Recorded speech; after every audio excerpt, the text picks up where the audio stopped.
As I look out to each of you, our newest alumni, I see the next generation of thought leaders, risk takers, visionaries, and I hope big dreamers.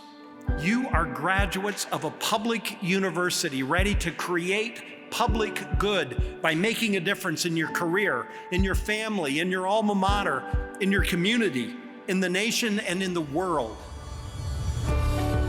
That is what you do. That is who we are.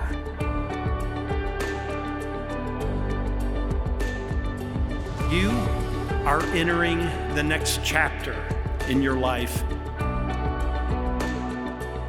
And this chapter is yours to write. I cannot wait to see what you accomplish. It will be nothing less than extraordinary.